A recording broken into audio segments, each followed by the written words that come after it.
Na pandemia, hein, Claudete? Como é que ficou, assim? Porque a gente acha que é uma percepção pública, né?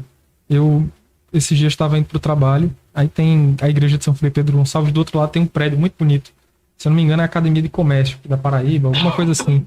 E tinha uma pessoa dormindo ali na frente. Sim. E a cada porta de estabelecimento, quando você passa ali na principal dos bancários, você vê que tem muita gente e acabam, de vez por outra, presenciar essas pessoas usando drogas. Sim. Como é que ficou esse teu trabalho durante a pandemia? Como é que foi isso? Porque as pessoas...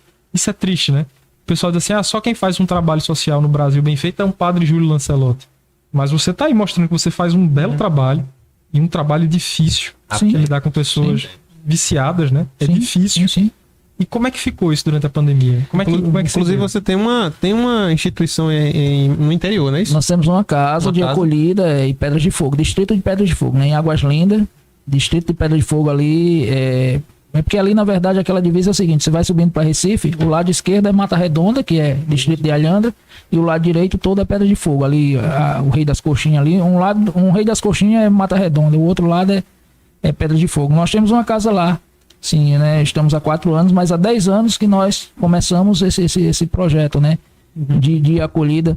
Felipe, foi muito difícil. Eu ainda sofro os resquícios da pandemia, né? Porque hoje eu ainda devo aluguel por consequência da pandemia. É mesmo? Né? E o próprio trabalho em si foi dificultoso, até pelo próprio assistencialismo, até pelo próprio auxílio do momento, né, o auxílio que foi dado, porque assim, como você disse, o dependente é muito difícil de trabalhar, porque nós em si, aqui no Brasil, nós somos pessoas muito ansiosas, né, mas o dependente químico, ele é 10 vezes mais, né, então assim, não é fácil trabalhar o dependente químico, porém, aí você vem para outro campo, aquilo que você passa, Felipe, que vê, né, de forma deplorável a situação de alguns.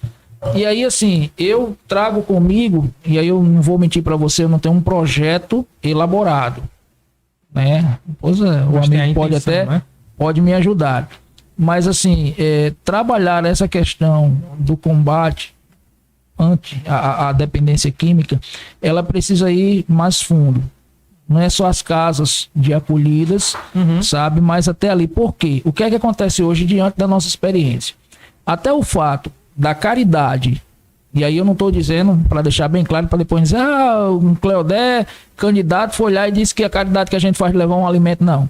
É próprio de nós católicos fazer a caridade de levar um alimento. Porém, hoje, o cenário que se encontra o alimento, ele tem tanto, e tanta gente levando, que estão alimentos, muitas vezes lá jogados, né, infelizmente perdidos ali, que poderiam alimentar outras pessoas, e acaba que eles estão se acostumando com a rua, né? O pessoal até chama moradores de rua, e eu não gosto desse termo, porque rua não é morada de ninguém, são pessoas que estão em situação de rua, né? Mas acaba acostumando, porque ali ele tem comida, né? Ali ele tem uma vida sem regras, sem disciplinas. Então, assim, as políticas que nós temos para trabalhar essas pessoas, o CAPS hoje não tem eficácia, né? Não tem, a forma com que se trabalha não tem. Os CAPs são federais ou estaduais? Os CAPs, eles são municipais, né? São municipais, estaduais, que acontece. Em outro momento, até mesmo o atual gestor chegou a falar que trabalharia isso junto às instituições, né, católicas e evangélicas que trabalham com essa acolhida. E assim, nunca foi dado para ser sincero, hoje quem tem um trabalho não chegou aqui ainda, porque sabe que Paraíba tudo chega muito depois, né?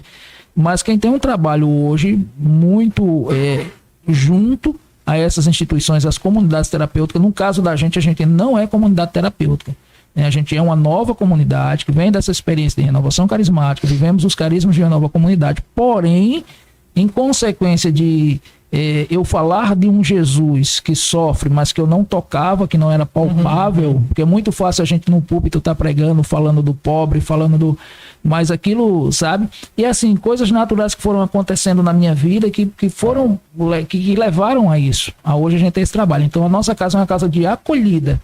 O nosso maior intuito é a evangelização, é doutriná-los. Por quê?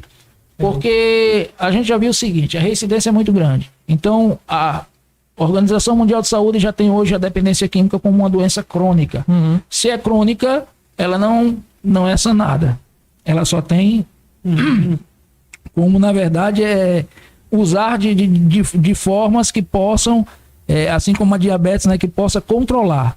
Então, esse controle ele só vem por meio de um equilíbrio espiritual. Porque o equilíbrio espiritual é onde vai trazer um equilíbrio psicoemocional, né, diante daquilo que hoje nós estudamos como base dos temperamentos, o caráter, a personalidade, né, porque tem a questão do temperamento, tem a questão de quando ele cai para a substância, aquilo acaba sendo muito nocivo para a vida e aí, né, elevar as suas condições emocionais de certa forma, mas também infelizmente tem aquela vida sem regra.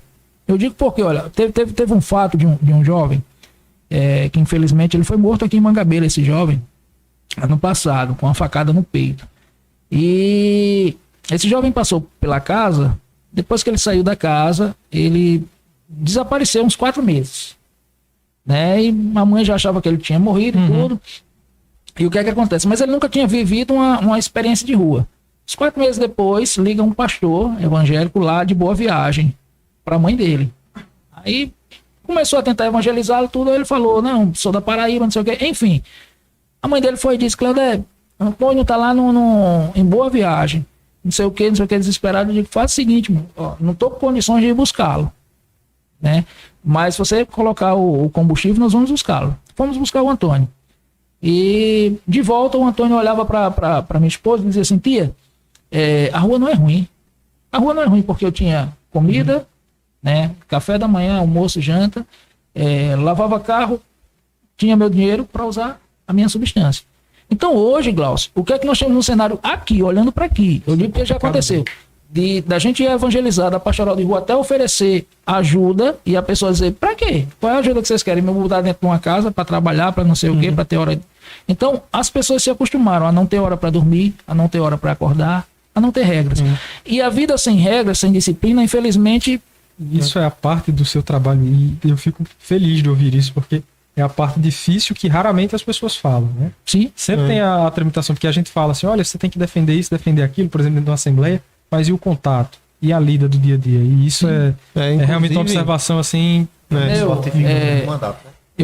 Minha mãe, que eu não sei se você sabe que ela é minha mãe, mas Laura, né? Tomei conhecimento depois, né?